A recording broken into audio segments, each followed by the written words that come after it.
How's it going, everyone? Hope you're having a fantastic day. 3 years ago, I signed up for my first ever Enduro mountain bike race, which was at Tiger Mountain in Washington. I've now done the Enduro race series with Cascadia Dirt Cup for the past 3 years. In this video, I wanted to talk about some things I love about Enduro racing and some things that I hate. Hate's a strong word. I guess you could say some things that I dislike about Enduro racing.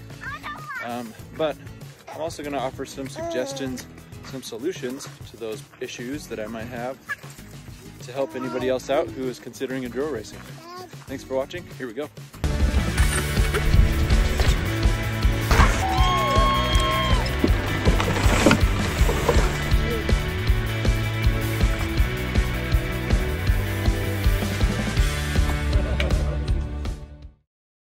So for those of you who are unfamiliar with how Enduro mountain bike racing works, I'll put a little paragraph down in the description below to explain that.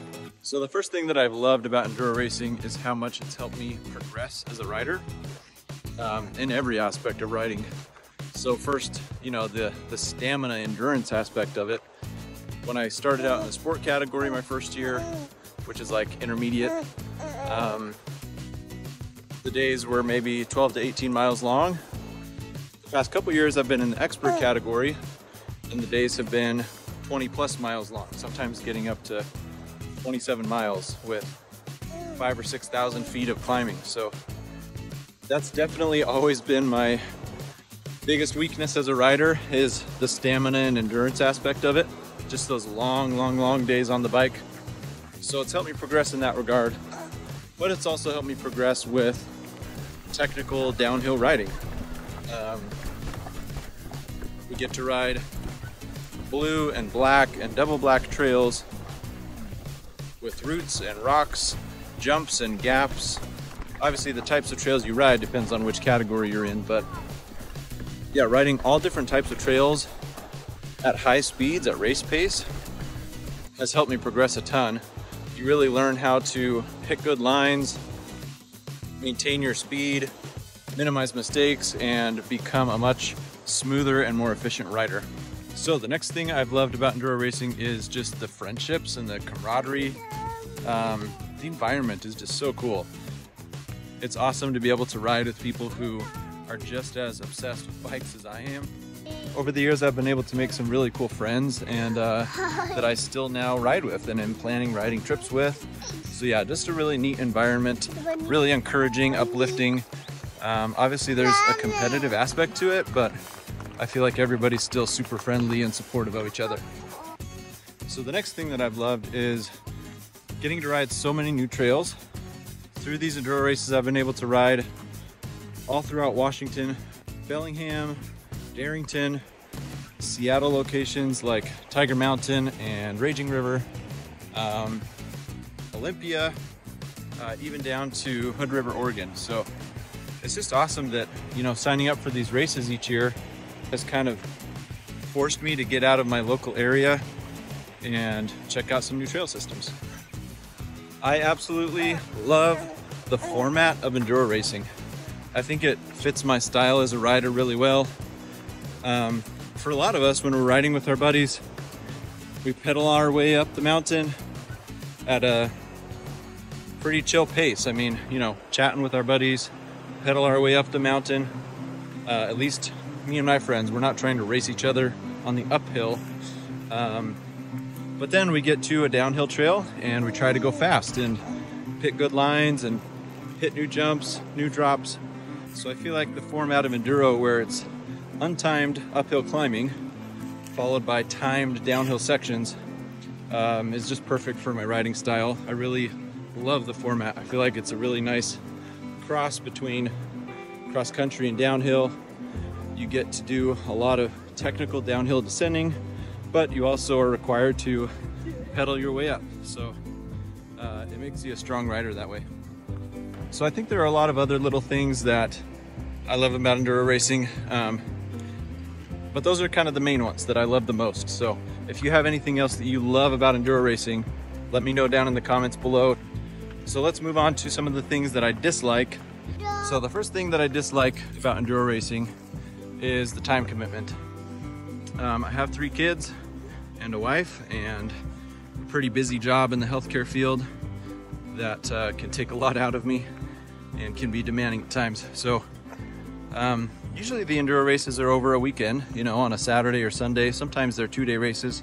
The series that I've been doing is just a Saturday, but also usually they release the course a few days before the race. So that means when I can, I try to get up and do a practice day. But yeah, just coordinating, taking a day off work sometimes to go practice, and then being gone for the weekend. You know, usually the locations are a few hours from home. So yeah, just pretty time consuming. So what's my solution for that? You know, try to plan it around your work schedule. You don't necessarily have to go do a practice day. In my case, I've found it's way more enjoyable for my wife if we include her. So getting a hotel that my wife and kids can hang out at and play in the pool, have a nice breakfast, or finding a really cool campsite, something to make the trip a little more effortless, a little more enjoyable for my family. It can be super hard if I just take off for the whole weekend and leave my wife alone with the kids. I feel bad doing that, you know, 5 or 6 times throughout the summer. Yeah, that's my solution, at least, is trying to include the family, try to only sign up for races that I know are going to work with my work schedule. So there are some ways to get around it. Another thing that I don't love is the cost. I mean, each enduro race is usually over $100, $125, $150, plus the cost of traveling and gas and maintaining your bike. But I guess you've got to pay to play, and in my experience, there's never been a race that I regret it and wish that I could have my money back. You know, it's always a good experience, whether I land on the podium or I'm in last place. I feel like it makes me a better rider and I enjoy the experience. So I guess my solution for that would be save up and set aside some money, or you don't need to do the entire series. You can just do 1 or 2 races for the season to make it more affordable. It also helps to carpool with friends, sleep in a tent in the woods, which I've done many times, or in the back of my car. So this was my very luxurious sleeping situation last night. Worked out just fine. If you're serious about racing and have any local connections, then you could reach out to companies for sponsorship.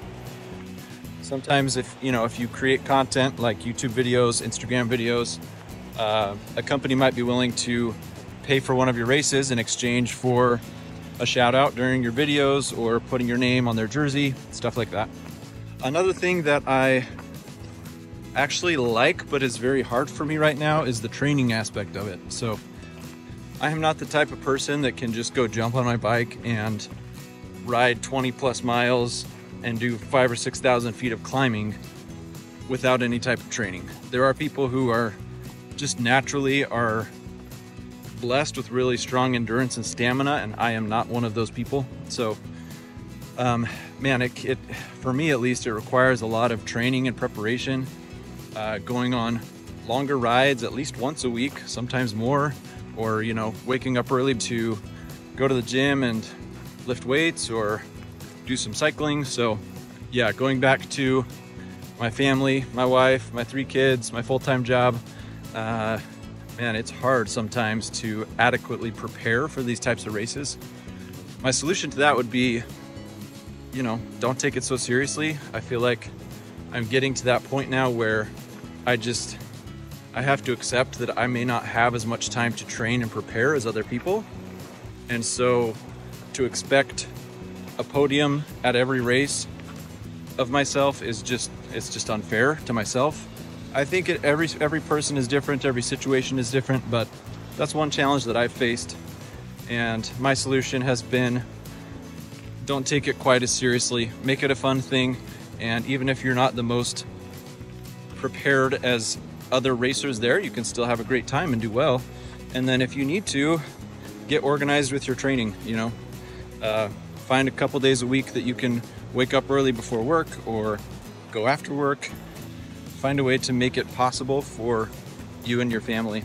So the last thing I'll mention is the amount of risk involved. And I dealt with this a lot this year. You know, when you're tired, when you've been pedaling a lot, and you're riding gnarly trails as fast as you can, the level of risk increases. And there were several times this year where I made little mistakes on sections of trail that I normally wouldn't make a mistake on, simply because I was fatigued and lost focus for just a split second.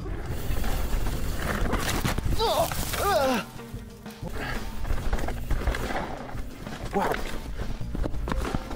Whenever you jump on a mountain bike, there is some inherent risk involved, obviously. So you've got to be willing to accept that. And I think when you're riding tired and fatigued in these long enduro races, I think it's good to dial it back just a little bit to maybe 95, 90, 85% to account for some of that fatigue and improve your margin of error a little bit. So yeah, dialing it back a little, riding within your limits. Safety equipment. Safety equipment is huge, obviously. Really good helmet, eye protection, knee protection at the minimum, I think. And then adding in things like elbow pads, gloves. I do like to wear a back pad a lot of the times because I work in spine surgery and I'm paranoid about that sort of thing. But yeah, so there are ways to minimize the risk, but just something that I think is important to be aware of with enduro racing. So that about wraps it up for this one. There are a lot more things that I love about enduro racing than things that I dislike, but hopefully this is helpful for somebody out there. So as for my plans for the future, I do plan to continue racing. This summer I did 5 races with Cascadia Dirt Cup, and it just gets to be a lot sometimes for those reasons I mentioned earlier. So I think next year I'll dial it back just a little bit and do maybe just 1 or 2 races, and that'll give me a little more time to do family stuff or traveling for riding. Bike reviews and product reviews and demos is also super fun. It's just kind of hard to do a lot of that when I'm trying to manage a full enduro race season. So I might dial it back a little bit next year. Yeah, I appreciate everybody who watched my enduro races this year. I made a playlist on my channel called Enduro Racing 2024. So if this video is your first intro to my channel, then you can go to that playlist and check out some of my races this year. If there's anything else that you love or dislike about enduro racing, let me know down in the comments below. Thanks so much for watching, and we'll see you in the next video.